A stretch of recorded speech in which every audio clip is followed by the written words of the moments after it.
I told them the spending had to stop or I would. That night, I got a text from my sister. "You're not welcome here anymore." The locks were changed. The bank notices came next. I didn't say a word. I just did what I had to do. Now they're dealing with the consequences, and they still don't know just how deep I went. I always thought family meant sacrifice. That's what I told myself every time I pulled out my wallet to cover a bill that wasn't mine. When my sister's husband lost his job for the third time in 2 years, I helped them pay off their car loan. When my parents couldn't make the mortgage, I stepped in. The house technically had their name on it, but I was the one quietly covering $1,400 every month, every single time. No complaints, not out loud anyway. Started slow. A couple hundred here, a few hundred there, then bigger stuff. Car insurance, medical bills, groceries, rent. I'd swing by for dinner and they'd hand me a receipt for the week's groceries, half joking that I owed them. I got into the habit of just tapping my card whenever something came up. My sister's birthday, my mom's hair appointment, my dad's new tires. No one ever asked if I could afford it. They assumed I could, and they made sure I felt like the lucky one. No wife, no kids, no responsibilities. That line always came up. "Well, it's easier for you." The truth was I wasn't swimming in money. I worked hard, budgeted harder, and made sacrifices they never saw. No vacations, no big nights out. I lived in a one-bedroom apartment with second-hand furniture and a leaky sink, and I did it all thinking maybe, just maybe, they'd have my back if the tables turned. Then one night, I told them I couldn't do it anymore. I'd had a long week. I was tired of pretending I wasn't drowning. We were sitting in the living room and I said it as plainly as I could. "The spending has to stop or I will." They barely reacted. My dad kept watching the game. My mom gave me that confused look she always gave when I wasn't being helpful. My sister laughed under her breath. Her husband asked if I was trying to guilt-trip them. It was like I just told a bad joke and they were waiting for the punchline. There was no punchline. I left after 10 minutes. No hug. Goodbye. The next night, I got a text from my sister. "You're not welcome here anymore." I stared at it for a while. Thought maybe she sent it to the wrong person. I drove to the house the next morning, more confused than angry. That's when I saw the locks had been changed. The key I'd used for 7 years didn't fit. Nobody answered the door. I knocked until my knuckles hurt. I saw the curtain shift just slightly, but no one came. I might have let it go. Honestly, I didn't want to fight. I just wanted space. But then 2 days later, my bank called. They'd flagged suspicious activity. A checking account I hadn't used in months had been emptied. Over $3,000 gone. I knew exactly what it was. That account was the one I'd set up when I was helping with the car loan, and I had forgotten to revoke access. They drained it. Every last cent. That's when something snapped. I didn't call them. I didn't confront anyone.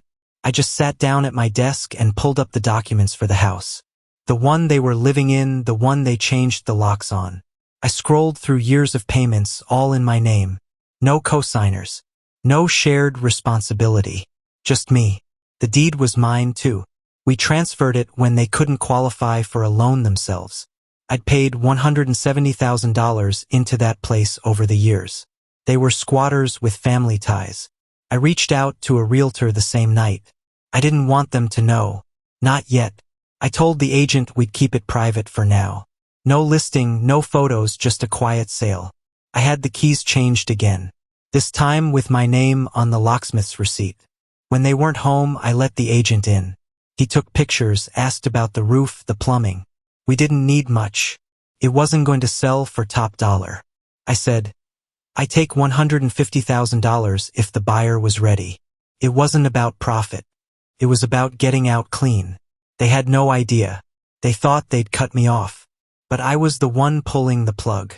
I didn't hear from them for almost 2 weeks after the text. It was weirdly peaceful. No calls about overdue credit cards.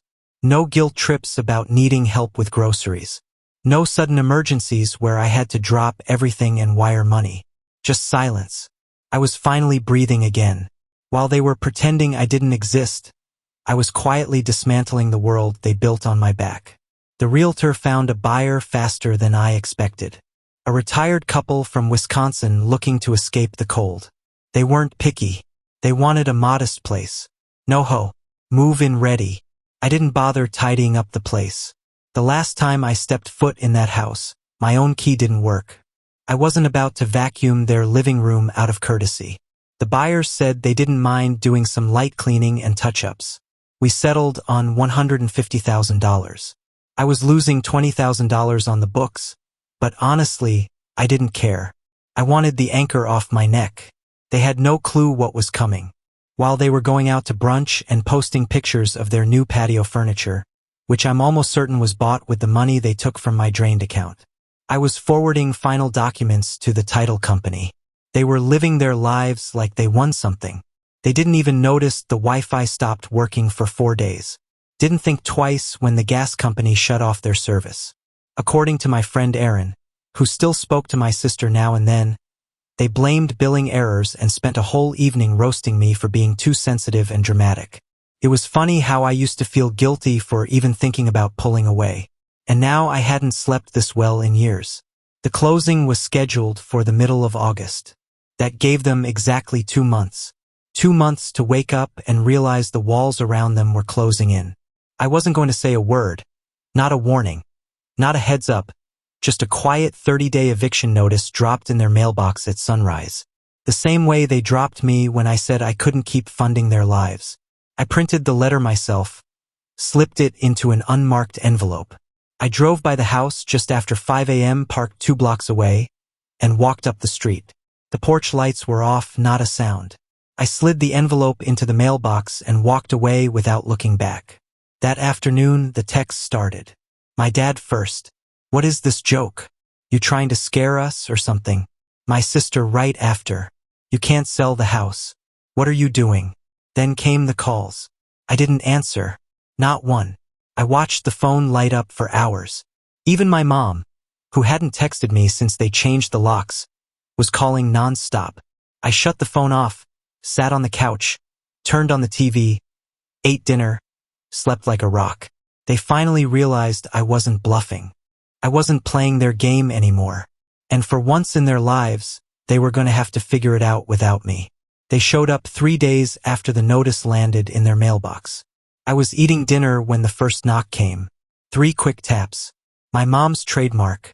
Then another knock, heavier this time. That would have been my dad. I didn't even need to check the peephole to know all 4 of them were out there. My sister was talking loudly, already starting in on something. Her voice carried through the hallway. Her husband didn't say anything, but I imagined he was doing his usual, standing around looking uncomfortable while pretending to be above it all. I muted the TV and just listened. At first, it was the usual confusion. They demanded to know if it was real. They told me this was crazy, that I had no right. My mom said I was being heartless. My sister yelled something about betrayal. My dad asked me to open the door and talk. He was trying to be the calm one, the man of reason. They stood out there for almost 15 minutes. Knocked, called out my name. My phone buzzed the whole time. Missed calls, voicemails, a long text from my mom asking me what happened to the son she raised. Eventually, they stopped knocking. They stood there for a while after. Then, I heard the sound of a car door slamming and the engine starting. I didn't move from my chair. The thing is, I expected chaos when they found out. Screaming, threats, maybe even a meltdown.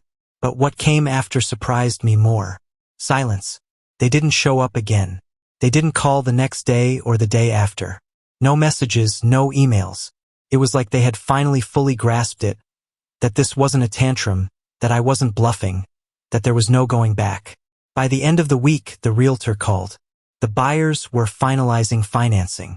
The walkthrough was set. He asked if I wanted to handle the key exchange personally or have him do it. I told him to handle everything. I didn't want to step foot in that house again. Still, I drove past it a few times, not to check on them, just curiosity. I'd spent years paying for that place. I guess part of me wanted to see how they'd handle leaving it. Around 8:10, I saw the garage door open. There were boxes stacked on the driveway, half-labeled and sloppily taped. My sister was dragging something heavy into the back of my dad's truck. My mom stood nearby on her phone. I didn't slow down, just kept driving. But I caught a glimpse of my dad sitting on the front steps, head down, rubbing his eyes. That's when it hit me. They were actually leaving. By day 15, they were out. They left behind a mess, broken furniture, an old mattress, some busted blinds, but the place was empty, vacated. They didn't leave a note. Not to me, not to the realtor. Nothing. I asked Erin, the one mutual friend who still kept tabs on them, where they ended up. Some small apartment over by the strip mall. She said, 2 bedrooms. All 4 of them in there. Your mom's already going nuts. Apparently, the complaint started on day 1. Neighbors too loud. Kitchen too small. Bathroom smelled funny. My sister hated sharing a space with my parents. Her husband barely left the couch. Erin said the walls were so thin the whole complex could hear their fights. I didn't feel good about it. I didn't feel bad either. Then out of nowhere I got a message from my mom. She wanted to talk, said it was important. She didn't sound angry, just tired, so I agreed. We met at a diner near their new place. She came with my dad. No sign of my sister or her husband. They ordered coffee. I didn't. There was a weird silence at first. Then my dad leaned in and said they'd been talking. And what they asked me next honestly made me pause. They wanted me to let my sister and her husband move in with me. Just until they figure things out, my dad said. They're still a young couple, my mom added. I almost laughed, but I didn't. I just looked at them. These people who had pushed me out, shut me out, taken from me, now asking for more. I told them, no, that was it. No long speech, no yelling, just no. My dad clenched his jaw. My mom stared at the table. I stood up, tossed a few dollars down for their coffee, and left. None of us has said goodbye. They didn't say anything for almost a month after that. Not a word, no texts, no passive-aggressive emails, nothing on social media. I thought maybe they'd finally accepted it, that they were adjusting, living small, living quiet. Maybe it was good for them. Maybe this was the reset they needed. That's what I told myself anyway. But that illusion didn't last. Exactly 53 days after they left the house, the realtor called. The buyers were ready to finalize and wanted to see the place one last time before signing. Standard stuff. Just a walk through, make sure the utilities were restored, the house was clean, all the previous occupants gone. He asked me to come by just to make sure there were no surprises. I agreed, but reluctantly. I hadn't seen the inside of that house since they changed the locks on me. When I walked in, it felt like stepping into someone else's mess. The walls still had holes where they mounted the TV too low. There were food stains in the corners of the kitchen that no one had bothered to clean. The carpet was worn and flattened from too many years of furniture being dragged across it without a second thought. But it was empty. That was all I needed. The buyers came, looked around, smiled, nodded. They didn't care about the scuffs or stains. They had plans. Fresh paint, new flooring, maybe knock out a wall or two. They loved the location and said it felt like the right place to start the next chapter. I just wanted it to be the end of mine. 3 days later, the deal closed. The house was gone legally, officially no longer mine. That night, I got the text from my sister. Are you seriously selling it? You went through with it? You knew we might have wanted it back. Then a string of messages from my mom. Angry ones this time. We built our lives there. You sold our family's home to strangers. You are disgusting. I didn't reply to any of them, but they weren't done. A week later, I got a voicemail from my dad saying they needed to stop by the house to grab a few things from the garage as if it was still theirs. I sent the message to the realtor. He said, not to worry. The new owners had already moved in, locks changed, fresh coat of paint. They'd done more in 3 days than my family had in 3 years. That's when the panic really set in. They showed up at the property without warning. Erin told me later that my sister cried when the new owners answered the door. My mom argued with the couple. My dad just stood there shocked. They tried saying there had been a mistake, that the house was stolen. The owners told them to leave or they'd call the cops. And just like that, reality landed. Their stuff was gone. Their fake sense of ownership gone. There was no our house anymore. They called me over and over. I didn't answer. I watched the messages roll in. You betrayed us. You ruined us. You think this makes you better than us? I deleted every one of them. The next week, Aaron told me they'd moved into a cramped third-floor apartment. Rent was high, the air conditioning barely worked, and they were already talking about breaking the lease. And just like I predicted, the pressure began to build. My parents wanted to push my sister and her husband onto me. They started telling family friends I was being selfish, that I had room in my apartment and should do the right thing, like I owed them anything at all. I didn't respond to anyone. I didn't explain myself. They made their bed. Now they were all sleeping in the same cramped room together. They lasted less than 3 weeks in that apartment before the cracks really started to show. According to Aaron, who was still somehow roped into seeing them occasionally, the place was a disaster. My sister couldn't handle living with our parents. She was fighting with my mom daily. Her husband refused to look for work, said the job market was trash. My dad was barely around. Spent most of his time in the car, apparently just driving. That was his way of escaping. Meanwhile, my mom was convinced I had somehow manipulated them out of the house and started telling people I forged documents. It got back to me through a cousin. I didn't even react. What could I say? They were spiraling. The safety net was gone. And for the first time, they were discovering just how high up they'd been living with me, holding the net the entire time. Then the final request came. The one I knew was coming, just not how soon. My dad called, left a voicemail. His voice calm, measured like he'd rehearsed it. He said the situation at the apartment wasn't working. That my sister and her husband needed space. That I had a good place. No wife, no kids, 2 bedrooms. He even said they pay rent a fair amount. His words. And then the part that got me. They're a young couple, Derek. You've got to think about their future. They were 30 grown adults, one unemployed, one who never even texted me to apologize, and I was supposed to think about their future. I didn't call back. I texted one word. No, that was it. The next day, my mom called 6 times in a row. She left a long voicemail that started calm and ended in tears.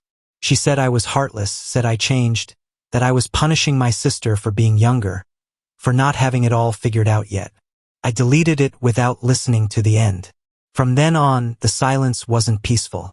It was loud, like a vacuum that sucked up everything. No calls, no texts, no invites, not even fake holiday group messages. It was like I'd been surgically removed from the family, cut out. But the irony was that it wasn't me who made the first cut. They did. The day they changed the locks.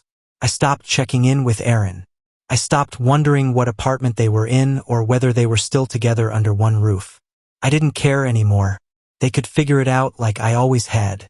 It's been 7 months since I sold the house, since I walked out of that diner without looking back, since I decided I didn't owe them anything anymore. Not love, not money, not time, not even an explanation. They've all gone quiet, or at least quiet to me. I know they're still talking, just not to me. Every now and then, someone on the fringes reaches out. A second cousin I barely know. My uncle's wife, even an old neighbor. They don't come right out and say it, but I can hear it in the tone. Your family is hurting.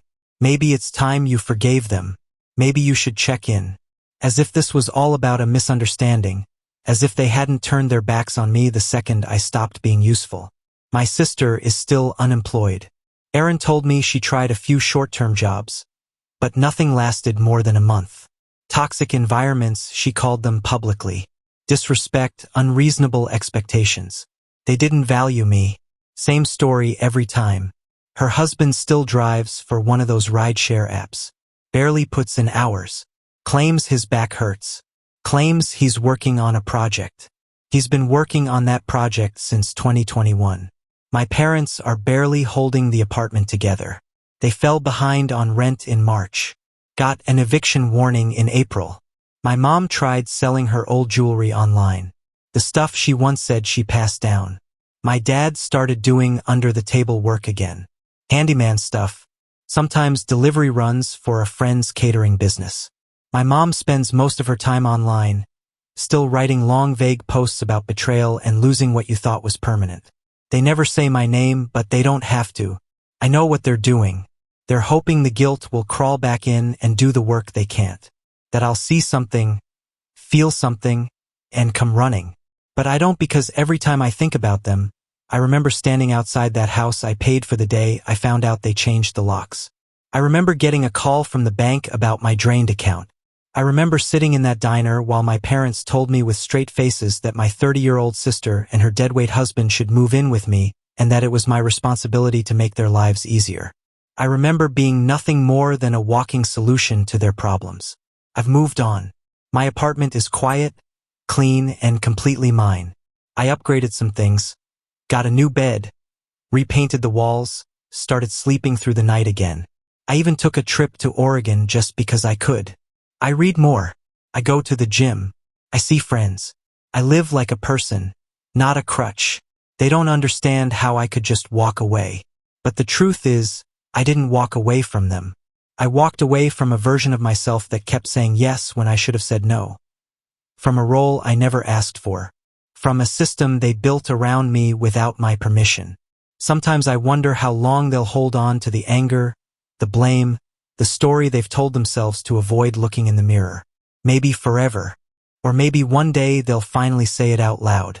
They used me, they pushed me, and they lost me. But if that day comes, I won't be there to hear it because I've already let go and I'm not coming back. Update. I hadn't thought about them in weeks, not even once. Life was steady, not exciting, but quiet in a way I had come to appreciate.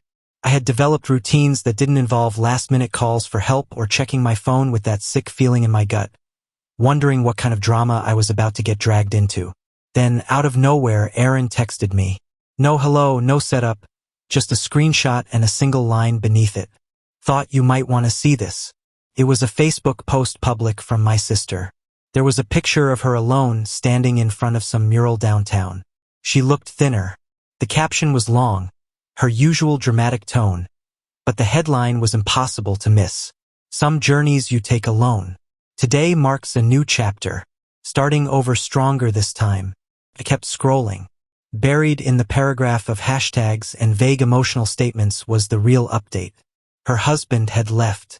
Apparently, he told her he was going out of town for a job interview, then never came back, blocked her number, took what little cash they had left in their shared account, left his clothes, his tools, even his laptop. Just disappeared. I stared at the post for a few seconds, feeling nothing in particular. No shock, no satisfaction, no sympathy. But 3 days later, I got the real surprise. An email from my mom. Subject line, just so you know. No greeting, no signature. Just 5 lines written like she was sending a weather report. Your sister is back with us. Her husband left her without a word. We're trying to get by the best we can. Things are tight, but we're holding on. If you're willing to help in any way, now might be the time. That last sentence, it sat in my inbox like a dare. There was no apology, no ownership, no sign they had changed. Just a subtle suggestion that now that the chaos had returned, maybe I should too. I didn't reply. I didn't even mark it as read. I just stared at it for a while. The same people who once locked me out of the house I paid for, who drained my bank account and cut me off when I asked for boundaries, were now wondering if I might be ready to step back in. As if the last year was just a blip, like nothing ever happened. Erin messaged me again later that week. She said my mom was telling people that they might have to move again if things didn't improve. My dad's been picking up shifts at a warehouse loading dock. My mom was selling things online again. And my sister, despite the separation, was still not working. Still posting daily about healing, still not doing anything to help them financially. And apparently they were talking about me a lot.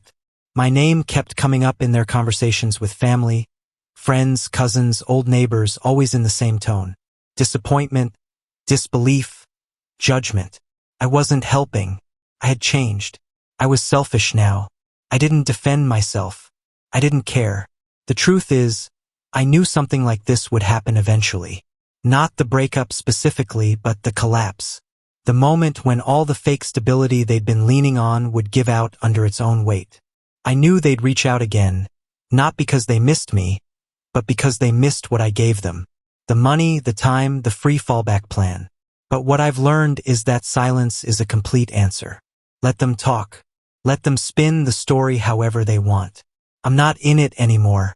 They can rewrite history, paint themselves as the victims, pretend they had no hand in any of it. But I was there. I lived it. I remember every second. And now I'm living something better. I don't know where they'll end up next. Maybe another apartment. Maybe someone else will take pity on them. Maybe this is finally the wake-up call they needed. Though if I had to guess, I'd say it won't be. But that's not my problem anymore. The only journey I care about now is my own. And I've never felt more certain that walking away was the best decision I ever made.